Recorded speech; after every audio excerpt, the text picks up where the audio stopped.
जय हिंद। कैसे हो आप? आशा करते हैं आप सभी अच्छे होंगे और आपकी पढ़ाई भी अच्छा चल रहा होगा। दोस्तों, आपको पता है कि आपके लिए जो हमारी सीरीज चल रही है एनसीईआरटी साइंस का, जिसके अंतर्गत हम पूरे 6 to 10 12 तक की साइंस क्लास को कवर करने वाले हैं। इसी सीरीज के अंतर्गत आज जो है हमारा चल रहा है क्लास 6। कौन सी? क्लास 6 का चैप्टर नंबर 6 है।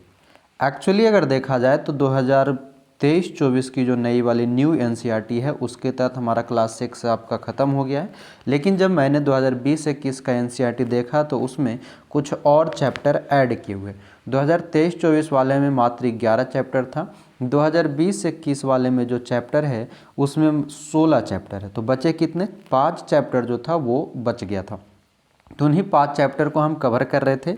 साथ ही साथ आपका क्लास 7 का भी साइंस शुरू कर दिया है, जिसका 2 चैप्टर ख़त्म हो गया है। आज ही आपको चैप्टर 3 भी अपलोड हो जाएगा। बहुत सारे लोग कमेंट कर रहे थे कि सर जल्दी जल्दी कराइए, एक दिन में 2-2 घंटे का वीडियो दीजिए, 1-1 घंटे का वीडियो दीजिए। तो देखो, मैं क्या सोच रहा हूँ, जैसे कि वीडियो तो मैं आपको दूंगा, 2 से 3 वीडियो डेली दूंगा। लेकिन मेरा मानना ये है कि चैप्टर वाइज आपको, चाहे वो 10 मिनट का हो चाहे फिर वो 1 घंटे का हो, मैं चैप्टर वाइज ही दूंगा। चाहे आपके लिए वो ज़रूरत पड़े तो मैं एक दिन में 3 चैप्टर रिकॉर्ड करूँ। अगर 10-10 मिनट का रहेगा तो मैं 3 चैप्टर रिकॉर्ड करूँ, लेकिन अलग अलग चैप्टर से रिकॉर्ड करूँगा। ठीक है, ये मेरा मकसद है, ताकि आप छोटे छोटे चैप्टर को डेली एक एक चैप्टर देखते जाओ। ज़रूरत आपको ज़्यादा हो तो ज़्यादा भी देख लो, लेकिन मैं एक एक करके ही रिकॉर्ड करूँगा। लेकिन ये जो मैं बताया ये बड़े चैप्टर के अनुसार बताया, लेकिन आज थोड़ा सा परिवर्तन है। जैसे कि आप चैप्टर भी देख रहे हो, क्लास 6 का चैप्टर 6 हमारे चारों ओर के परिवर्तन। तो इसी परिवर्तन के साथ एक और परिवर्तन आज के चैप्टर में मिलेगा, आज के वीडियो में, कि आज 6 के साथ साथ हम चैप्टर 16 भी करेंगे। पूछो क्यों? क्योंकि चैप्टर 6 जो है मैं सिर्फ आपको दिखाने के लिए लाया हूँ कि हाँ, आपका एनसीईआरटी क्लास 6 के अंतर्गत साइंस में चैप्टर 6 क्या है, हमारे चारों ओर के परिवर्तन, जिसमें आपको कुछ सीखना नहीं है। ठीक है, इसलिए मैं ये सिर्फ आपको चैप्टर का नाम दिखा दिया और हम सीधे चलेंगे चैप्टर 16 में, जहाँ पर बहुत ही इंपॉर्टेंट बात पढ़नी है, इंपॉर्टेंट चैप्टर है। बात समझ गए? तो आज इस वीडियो में आपको 2 चैप्टर मिलेंगे, 6 और 16 दोनों। तो पहले हम बात कर ले हमारे चारों ओर के परिवर्तन, इसमें आपको मेन पॉइंट बता दूं, उसके बाद आगे बढ़ेंगे हम चैप्टर 16 की ओर। तो देखो, ये हमारे चारों ओर की परिवर्तन के बारे में ये कहा गया है कि आप अपने आसपास में जो है ना, बहुत सारे चीज़ को परिवर्तित होते देखते होगे। जैसे ये देख लो, इसमें आपको कुछ नहीं जानना, बस मैं जो मेन पॉइंट है वो बता दे रहे। एक क्रियाकलाप 1 है। क्रियाकलाप में 1 में ये कहा गया कि एक लड़की है जो गुब्बारा फुला रही है, गुब्बारा फुलाने के बाद हवा निकाल देती है, वो बैलून जो है अपने आप में पुरानी शेप में आ जाता है। क्रियाकलाप 2 है। क्रियाकलाप 2 में एक कागज़ का टुकड़ा है, कागज़ के टुकड़ा से एक जहाज़ बनाया जाता है, उसके बाद इस कागज़ के जहाज़ को कागज़ पूरी खोल दी जाती है, जैसे था वैसा ही। तीसरा क्रियाकलाप है जिसमें आटा गूंथी हुई है, आटा को गूंथ करके ये रोटी बेल दिया गया। रोटी बेलने के बाद फिर से उसको लोइया मतलब गोला बना देना है, लोई बना देना है, यानी कि फिर से इसी अवस्था में ले आ देना है। ये क्रियाकलाप 3 कहता है। तो ये कहा गया कि जो कुछ हमारी जो वस्तुएं हैं उसको हम उसकी आमाप और उसकी लंबाई और उसकी चौड़ाई में परिवर्तन करके पुनः उसको पूर्वावस्था में ला सकते हैं, उसे हम उत्क्रमित करना कहते हैं। लेकिन फिर क्रियाकलाप 4 किया। क्रियाकलाप 4 में जो हमने क्रियाकलाप 1 में बैलून फुलाया था, उसको फिर क्या करा है कि एक नुकीली पेंसिल से फाड़ दो, यानी कि गुब्बारा फाड़ दो, तो वो पूर्वावस्था में नहीं आया। क्रियाकलाप 5 में भी वही कहा कि जो आपने क्रियाकलाप 2 किया है, हवाई जहाज बनाया है, उसको अब किनारे किनारे से पूरी कागज़ को काट के निकाल दो और अब उसको पूर्वावस्था में लाओ, तो पूर्वावस्था में नहीं आएगा। क्रियाकलाप 6 कहा है कि जो आपने क्रियाकलाप 3 में किया था, उसको अब लोई को जो है रोटी बना दो, रोटी बना के तवे पर सेक दो। अब क्या इस तवे को हम पूर्व की तरह लोई में ला सकते हैं? तो नहीं ला सकते। तो वही कह रहा है, यहाँ पर समझाने का प्रयास कर रहा है कि हम कुछ वस्तुओं को पूर्व अवस्था में परिवर्तित कर सकते हैं, उत्क्रमित कर सकते हैं, कुछ वस्तुओं को हम पूर्व अवस्था में परिवर्तित नहीं कर सकते। उसी तरह से यहाँ पर भी दिया है क्या परिवर्तन करके अन्य तरीके हो सकते हैं। तो हाँ, गर्म करना भी एक अलग तरीका है और गर्म करके ही ये सारी वस्तुएं आपको बनाई हुई है। ये चक्का है, ये चक्का पर रिम चढ़ाना है, ये लोहा वाला, तो लोहा वाला को क्या करना है, इसको हल्का गर्म कर देना है, चक्के पर लपेट देना और ठंडा कर देना है, लोहा उसमें चिपक जाता है, और कुछ नहीं है। यहाँ पर जितने भी एग्जाम्पल दिए गए हैं बस आपको दिमाग ख़राब करने के लिए, बच्चों को समझाने के लिए दिया गया है। और आप अब देख लो कि ये कह रहा है कि अपनी उच्च कक्षाओं में इन परिवर्तनों को करने की विधियों के बारे में तथा इसको वर्गीकृत करने के बारे में आप विस्तार से अध्ययन करेंगे। यानी कि इन सभी के बारे में एक्चुअली में हम अगले क्लास में यानी कि 7-8 के क्लास में सही से पढ़ेंगे, ठीक है।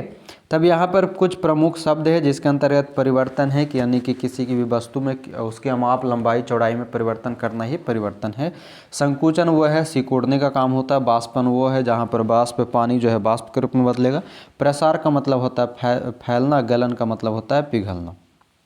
इस चैप्टर का सारांश क्या है, तो कह रहा है कि कुछ परिवर्तनों को उत्क्रमित किया जा सकता है तथा कुछ को नहीं। उत्क्रमित मतलब बदलना। पदार्थ को गर्म करके या किसी अन्य पदार्थ के साथ मिश्रित करके उनमें परिवर्तन लाए जा सकते हैं। ये याद रखना है कि पदार्थ को गर्म करके या किसी अन्य पदार्थ के साथ मिश्रित करके उनमें परिवर्तन लाए जा सकते हैं। इसके अलावा कुछ नहीं है। यहाँ पे अभ्यास है, वो अभ्यास आपको करना भी नहीं। और ये चैप्टर आपका ख़त्म हो गया। हमने क्या पढ़ा है 2020-21 का ओल्ड एनसीईआरटी क्लास 6 का चैप्टर 6।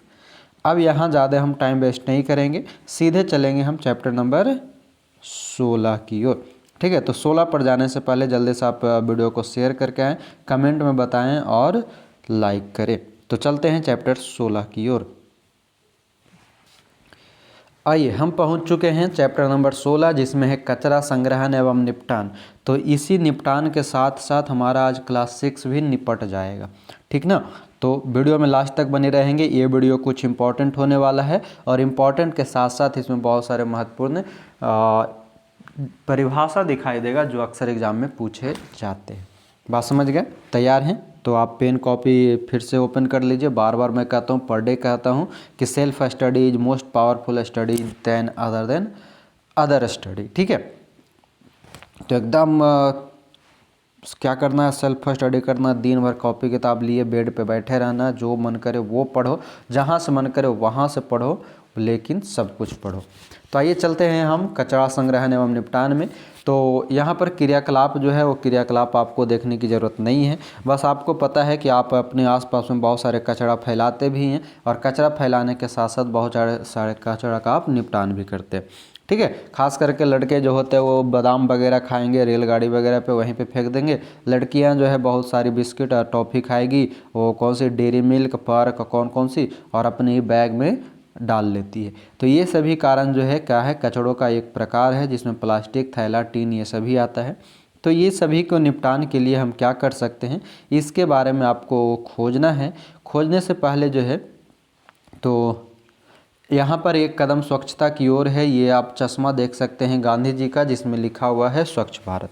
कहता है भारत के प्रधानमंत्री ने 2 अक्टूबर 2014 को स्वच्छ भारत अभियान का शुभारंभ किया। इस अभियान का लक्ष्य 2 अक्टूबर 2019 तक खुले में शौच से मुक्त भारत का निर्माण करना है। और आपको बताना है कि भारत के प्रधानमंत्री 2 अक्टूबर 2014 को स्वच्छ भारत अभियान शुरू किए।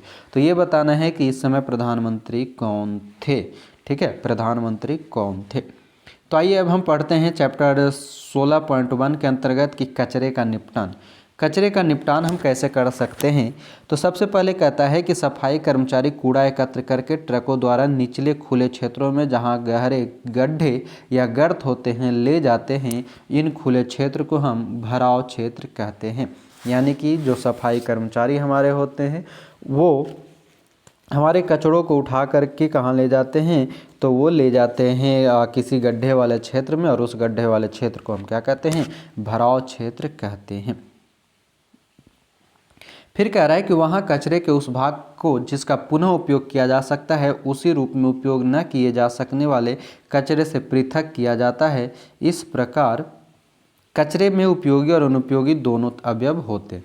क्या है कि जो कचरा होता है उसमें उपयोगी और अनुपयोगी दोनों तरह के तत्व अवयव होते हैं। अनुपयोगी अवयव को पृथक कर लेते हैं, फिर उसे भराव क्षेत्र में फैलाकर मिट्टी की परत से ढक देते हैं। जब यह भराव क्षेत्र पूरी तरह से भर जाता है तब प्रायः इस पर पार्क अथवा खेल का मैदान बना देते हैं। लगभग अगले 20 वर्षों तक इस पर कोई भवन निर्माण नहीं किया जाता। कचरे के उपयोगी अवयव के निपटान के लिए भराव क्षेत्रों के पास कंपोस्ट बनाने वाले क्षेत्र विकसित किए जाते हैं। कंपोस्ट क्या है, आइए इसके बारे में हम जानें। देखो, जो आपके लिए इम्पॉर्टेंट नहीं है उसको मैं थोड़ा स्पीड से निकालूंगा, जहाँ इम्पॉर्टेंट आएगा वहाँ पर मैं आपको हमेशा समझाता हूँ, आज भी समझाऊंगा। अब देखो, ये पहेली है। पहेली इस एनसीईआरटी कैरेक्टर की एक लड़की है जो कह रहा है कि पहेली यह जानने को उत्सुक है कि कचरा उपयोगी कैसे हो सकता है, फिर इसे फेंका ही क्यों गया। क्या इस कूड़े कचरे में कुछ ऐसा भी है जो वास्तव में कचरा है ही नहीं। तो आइए देखते हैं। क्रियाकलाप वन है। क्रियाकलाप वन में जो है आपको कचरे को कूड़ेदान में फेंकने से पहले एक स्थान पर जमा करना है। जमा करने पर उसको 2 समूहों में अलग करना है। ये समूह है, एक में है रसोई घर का कचरा जैसे फल सब्जी छिलका अंडा ये सभी, समाचार सूखी पत्ती कागज़ की थैली।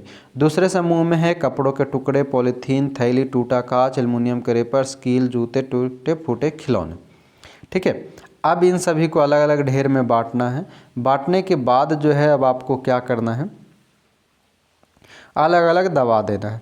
दबाने के बाद मतलब एक सबको अलग अलग बैग में करके दबा देना है। कह रहा है 4 दिन के बाद कचरे के ऊपर से मिट्टी हटाकर कचरे में हुए परिवर्तन को देखिए। कचरे का काला हो जाना तथा उससे कोई दुर्गंध न आना यह दर्शाता है कि कचरे का पूर्व विगलन हो गया है। क्या याद रखना है कि कचरे का काला हो जाना या उसमें कोई दुर्गंध न आना यह दर्शाता है कि कचरे का पूर्ण विगलन हो गया है। इसे पुनः मिट्टी में ढक दीजिए।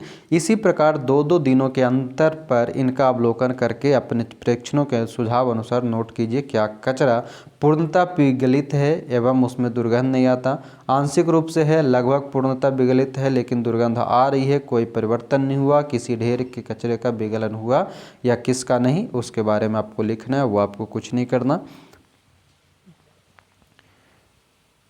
अब देखिए यहाँ देखें ना, कहता है यदि कचरा पूर्णतः विगलित हो गया हो और उसमें कोई दुर्गंध नहीं आ रही हो तो उसे उस मिट्टी में मिला दे जिसमें आप अपनी पसंद के पौधे उगाते हैं। यह आपके पौधों को आवश्यक पोषक प्रदान करेगा। यानी कि वैसा कचरा जो मिट्टी में विगलित यानी कि पूरी तरह से घुल गया हो और उससे कोई दुर्गंध नहीं आ रहा हो, तब आप क्या कर सकते हैं कि उस मिट्टी को उठा करके अपने फसल में डाल सकते हैं जो कि पौधों को पोषक देगा। फिर कह रहा है कि आपने इस क्रियाकलाप में यह परीक्षण किया होगा कि कचरे की कुछ चीज़ें विगलित हो जाती है मतलब गल जाता है जिनसे खाद बनते। क्या है कि कचरे के कुछ विगलित हो जाने से जो खाद बनता है जिसका उपयोग पौधों के लिए किया जाता है। कुछ पदार्थों के विगलित और खाद में परिवर्तन होने की क्रिया को क्या कहते हैं, कंपोस्टिंग कहते हैं। कंपोस्टिंग क्या है, तो कुछ पदार्थों के गलने और खाद में परिवर्तित होने की क्रिया को हम कंपोस्ट कहते हैं, कंपोस्टिंग कहते हैं। अब यहाँ पर नगर पालिका के बारे में दिया गया है। 2 प्रकार के कचरे को एकत्र करते हैं, वो कचरा अपने नीले कूड़ेदान और हरा कूड़ेदान। ये याद रखिएगा, कभी कभी पूछ लेता है, ये पूछेगा कि इसमें इन्वायरमेंट के अंतर्गत। जैसे देखें 2 प्रकार के कचरा है, एक का रंग पीला और दूसरे का रंग हरा। मतलब एक कचरा जो कूड़ादान है वो क्या है, नीले कूड़ेदान में पुनः उपयोग किए जा सकने वाले पदार्थ डाले जाते हैं जैसे प्लास्टिक धातुएं एवं कांच। क्या आपने यह ध्यान दिया कि ये वही पदार्थ है जो कूड़े के ढेर में विगलित नहीं हुए हैं। हरे कूड़ेदान रसोई तथा अन्य पादप तथा जंतु अपशिष्टों को एकत्र करने के लिए होता है। बात समझ गए, 2 ही याद रखना है। जो हरे कूड़ेदान होते हैं जो रसोई घर यानी कि आप साग सब्जी घास छिलका वगैरह जो फेंकते हो, वो जंतु के अपशिष्ट जो होते हैं वो हरे कूड़ेदान में, प्लास्टिक धातु कांच ये सभी नीले कूड़ेदान में फेंका जाता है। बस इतना याद रखना है। अब यहाँ पर वैसा कुछ है नहीं।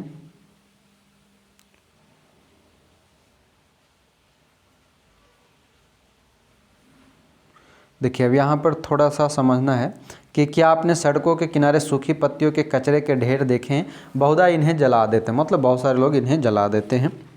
प्रायः किसान भी कटाई के बाद खेतों में सूखी पत्तियाँ फसली पादपों के अपशिष्ट तथा भूसे जैसे अपशिष्ट को जलाते रहते हैं।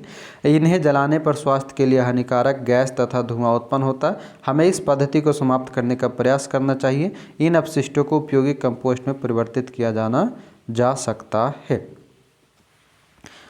अब कह रहा है कि ये बूझो और पहेली अपना अपना प्रयोग करेगा। अब आते हैं हम वर्मी कंपोस्ट के बारे में।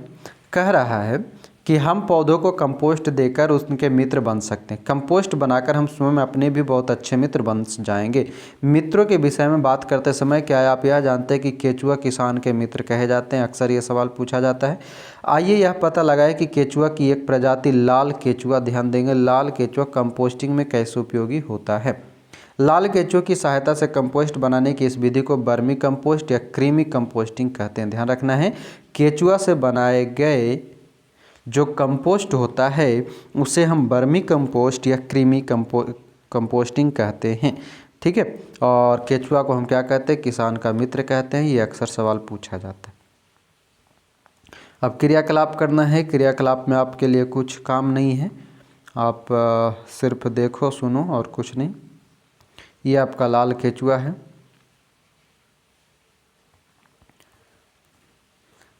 अब कुछ नहीं, यहाँ पे आपको कुछ नहीं करना है, प्रयोग है। यह है लाल केचुआ का आहार। अब यहाँ देखें, कह रहा है कि लाल केचुए के दांत नहीं होते, इनमें एक विशेष संरचना होती है जिसे गीजड़ कहते हैं, जो अपने भोजन को पीसने में इनकी सहायता करता है। बस यही याद रखना है। लाल केचुए यानी कि जो आप केचुआ देखते हो उसके दांत नहीं होते, इनमें एक विशेष संरचना होती है जिसे गीजड़ कहा जाता है। गीजड़ किस में पाया जाता है? लाल केचुआ में पाया जाता है। और गीजड़ का क्या काम है? जो भोजन को पीसने में इनकी सहायता करता है। यदि आप अंडे के छिलके अथवा समुद्री पंख या सीपी या चूरा आहार के साथ मिला देंगे तो यह आहार के साथ कृमि के गीजड़ में पहुंच जाता है और भोजन को पीसने में उसकी सहायता करता है। कोई लाल कृमि एक दिन में अपने शरीर के भार के बराबर आहार खा सकता है। कोई लाल कृमि एक दिन में अपने शरीर के भार यानी कि जितना भारी है उतना ही वो भोजन कर सकता है। कहता है लाल केचुआ बहुत गर्म अथवा ठंडे वातावरण में जीवित नहीं रह सकता, यानी कि लाल केचुआ ना तो राजस्थान के मरुस्थल में जीवित रह सकता है और ना ही ये लाल केचुआ जो है अंटार्कटिका में जीवित रह सकता है। उन्हें अपने आसपास नमी की आवश्यकता होती है। यदि आप अपने केचुओं की भलीभांति देखभाल करते हैं तो एक मास में उनकी संख्या दुगनी हो जाएगी, यानी कि केचुआ की संख्या महीने भर में दुगना हो जाता है। तो बस यहाँ से आपको इतना ही याद रखना है कि केचुआ का कोई दांत नहीं होता। केचुआ में जो संरचना होती है गीजड़, उसी से भोजन को पीस करके वो भोजन करता है और भोजन के लिए वो क्या करता है? अपने शरीर के भार के बराबर भोजन कर सकता है और साथ ही साथ वो जो है न ज़्यादा गर्मी न ज़्यादा ठंडे जगह में रह सकता है। ये जो है एक महीने के अंदर अगर सही वातावरण मिले तो दुगना हो जाता है। अब क्या है? कुछ नहीं है।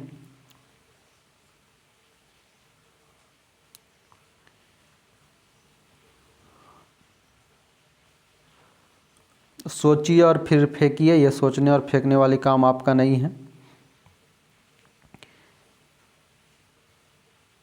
नानी दादी की कहानी है यहाँ पे, तो नानी दादी की कहानी आपको जाननी नहीं है। देखो, मैं आपका 1 मिनट 2 मिनट ये बोलने में ज़रूर टाइम ले लूँगा कि ये नहीं है ये नहीं है, लेकिन पूरी एक एक लाइन पढ़ करके नानी दादी की कहानी मैं नहीं सुनाने वाला। आपको ठीक लगे तो ठीक, ना ठीक लगे तो आप जो है दूसरी किताब पढ़ करके खुद से उसको क्या कर सकते हैं। मैं PDF भी आपको टेलीग्राम पे दे दे रहा हूँ, आप एक एक लाइन को पढ़ सकते हैं। मुझे नहीं लगता कि आपको एक एक लाइन पढ़ने और पढ़ाने की ज़रूरत है, क्योंकि आपको इम्पॉर्टेंट है 1 लाइन से। ठीक है, वो 1 लाइन आपको जो चाहिए वही चाहिए। अब ये बताओ, यहाँ पे मित्र के पास गया, झोला लेके गया, क्या क्या किया, तो ये क्या फ़ायदा है आपके लिए। अब देखिए, कागज़ का पुनर्चक्रण है। कागज़ का पुनर्चक्रण में भी कुछ ऐसा चीज़ अभी तक दिख नहीं रहा है, हम आगे देखेंगे। अगर दिखेगा तो हम आपको बता देंगे। ठीक है, ये जैसे ही मतलब मैं क्या कर रहा था कि पहले PDF हाईलाइट कर लिया था 2023-24 वाले में, लेकिन जब 21-22 देखा तो उसमें PDF हाईलाइट नहीं कर पाया, इसलिए थोड़ी और भी टाइम। अब देखो, सिर्फ इतना याद रखना है कि कागज़ का हम पुनर्चक्रण कर सकते हैं। ठीक है, और कुछ नहीं, कागज़ का हम पुनर्चक्रण कर सकते हैं। अब आता है प्लास्टिक वरदान या अभिशाप। तो प्लास्टिक वरदान या अभिशाप, इसको थोड़ा सा समझना होगा। ठीक है, कहता है कि कुछ प्रकार के प्लास्टिकों का पुनर्चक्रण किया जा सकता है, परंतु सभी प्रकार के प्लास्टिक का पुनर्चक्रण नहीं किया जा सकता, यही याद रखना है। कुछ प्रकार के प्लास्टिक को हम पुनर्चक्रित यानी कि फिर से प्राप्त कर सकते हैं, लेकिन सब अन्य सभी को भी नहीं कर सकते। ठीक है, और उसके बाद जो है ये इस तरह का है।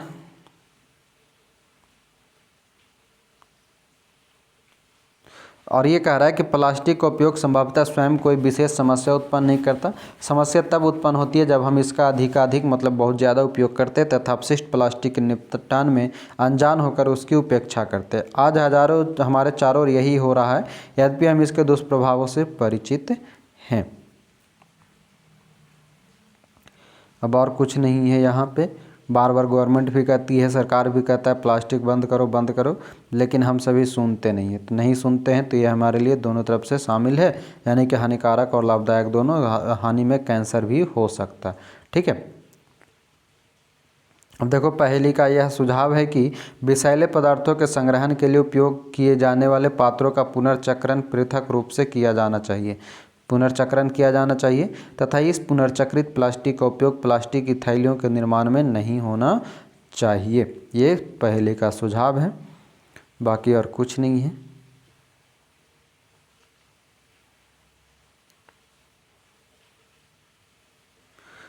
अब देखो यहाँ पर है कि प्लास्टिक के अति उपयोग को न्यूनतम करने के लिए हम क्या कर सकते हैं तथा इसके कचरे के निपटान के लिए हमें क्या करना चाहिए। तो कह रहा है कि हम प्लास्टिक की थैलियों का कम से कम उपयोग करें, जहाँ भी संभव हो बिना किसी दुष्प्रभाव के हम इन थैलियों का पुनः उपयोग करें। दुकानदारों से कागज़ के थैले उपयोग करने का आग्रह करें। खरीदारी के लिए बाजार जाते समय हम घर से कपड़े अथवा जूट का थैला लेकर जाएं। हम खाद्य पदार्थों के संग्रहण के लिए प्लास्टिक की थैलियों का उपयोग ना करें। ये पूरी आपको प्रयोग है जो कि आप सुनते नहीं हैं, तो हम आपको समझाएंगे नहीं। अगर आप समझदार होंगे तो ये सभी चीज़ों को करने से बचेंगे। ठीक है, तो ये था आपका चैप्टर 16 नंबर, भी ज़्यादा कुछ ना था। और यहाँ पर हम क्या पढ़े, अपशिष्ट पढ़े। अपशिष्ट वो होता है जो कूड़े कचरे के रूप में निकलता है। कचरा भी वही है जो हमारे घर से आसपास देखने के लिए मिलता है। भराव क्षेत्र क्या है, तो वैसा गड्ढा क्षेत्र जहाँ पर कचड़ों को डाल करके ऊपर से मिट्टी डाल दिया जाता है। कंपोस्ट क्या है, तो हमारे जो कचड़े होते हैं वो कुछ समय बाद खाद के रूप में बदल जाता है, वो कंपोस्ट कहलाता है। बर्मी कंपोस्ट क्या है, तो बर्मी कंपोस्ट केचुआ के द्वारा बनाया जाता है। और पुनर्चक्रण क्या है, रिसाइकल कहते हैं, जिसका पुनः प्रयोग किया जा सकता है। और ये कह रहा है आओ प्लास्टिक को ना कहें, तो आप बूझो और पहले की बात को सुनो और प्लास्टिक का प्रयोग बंद करो। सारांश देख लेते हैं। कहता है कि भराव क्षेत्र वह स्थान है जहां शहर अथवा नगर के कचरे को एकत्र करके पाटा जाता है, मतलब भरा जाता है। कालांतर में इस क्षेत्र में पार्क बना देते हैं। रसोई घर के अपशिष्ट सहित पौधे एवं जंतु अपशिष्टों को खाद में परिवर्तित करना कंपोस्टिंग कहलाता है। रसोई घर के कचरों को कृमि अथवा लाल केचुओं द्वारा से कंपोस्ट में परिवर्तन करना वर्मी कंपोस्ट कहलाता है। कंपोस्टिंग क्या हो गया कि रसोई घर के अपशिष्ट सहित पौधे एवं जंतु के अपशिष्ट को खाद में परिवर्तित करना कंपोस्टिंग, और रसोई घर के कचरे को कृमि अथवा लाल केचुआ द्वारा कंपोस्ट में परिवर्तित करना वर्मी कंपोस्ट। कागज़ का पुनर्चक्रण संभव है तथा पुनर्चक्रण द्वारा बने कागज़ से उपयोगी चीज़ें बनाई जा सकती है। कंपोस्टिंग द्वारा प्लास्टिक को कम हानिकारक पदार्थों में परिवर्तित करना संभव नहीं है। हमें कम से कम अपशिष्ट उत्पन्न करने की आवश्यकता है। हमें अपने चारों ओर कचरे की बढ़ती मात्रा से निपटान के उपाय खोजने चाहिए। तो ये सब आप खोज सकते हैं। ये आपका क्रियाकलाप है, आप सवाल को सॉल्व कीजिए। चिंता का विषय है यहाँ पर, और ये चिंता का विषय आपके लिए भी नहीं है। बस यही है कि आप ज़्यादा जलाओगे तो जो पर्यावरण वाले हैं वो आपको क्या करेगा, आगे पकड़ के ले जाएगा और क्या करेगा। और इस प्रकार ये जो है आपका पूरा ख़त्म हुआ। यहाँ लास्ट पेज में टिप्पणी दिया गया है कि आपने इस एनसीईआरटी के अंतर्गत क्या क्या सीखा, क्या पढ़ा, क्या नोट्स बनाया, उसके बारे में इस खाली पेज में आपको लिखना है। तो इस खाली पेज में आप लिख करके हमें कमेंट में बताओ कि आपने क्या क्या सीखा, नहीं सीखा। और फाइनली जो है आज आपका क्लास 6 क्या हो गया है, द एंड हो गया है। तो आप इतने दिनों तक पेशेंस बना के रखे, उसके लिए आपका बहुत बहुत धन्यवाद। अब जो है आपका काम ये है कि क्लास 7 में आप लोगों, ठीक है, क्लास 7 में अब जो हम डेली क्या करेंगे, क्लास 7 के ही डेली 2 चैप्टर देंगे। कितने चैप्टर? क्लास 7 के ही 2 चैप्टर देंगे, या फिर कहो तो मैं क्या करता हूँ कि एक चैप्टर आपका क्लास 7 का कर दूँ और क्लास 8 भी अब आपका शुरू कर दूँ और क्लास 8 का भी एक चैप्टर दूँ। अब आप अपना डिसाइड करके हमें बता देना कि क्लास 7 का एक चैप्टर दूँ या 2-2 चैप्टर क्लास 7 का ही देता जाऊँ, या क्लास 7 और क्लास 8 मिक्स करके दूँ। ठीक है, तो इसके बारे में आप कमेंट में हमें बता देना। जितना ज़्यादा जिस पक्ष में कमेंट होगा उसके अनुसार मैं अगला क्लास कराऊंगा। ठीक है, आज लेकिन 11-12 बजे तक आपका जो है, सुबह 11-12 बजे तक आपका क्लास 7 का चैप्टर 3 भी अपलोड हो जाएगा, तो उसे देखो। लेकिन अब ज़्यादा कुछ नहीं, सेल्फ स्टडी करते रहो, पढ़ते रहो, पढ़ाते रहो, खाते रहो, खिलाते रहो, घूमते रहो, घुमाते रहो, लेकिन पढ़ाई करते रहो। तो मिलते हैं हम अगले क्लास में। अभी के लिए आपका बहुत बहुत धन्यवाद। जाते जाते वीडियो को शेयर कर देना, लाइक कमेंट ज़रूर कर देना, और अभी के लिए जय हिंद।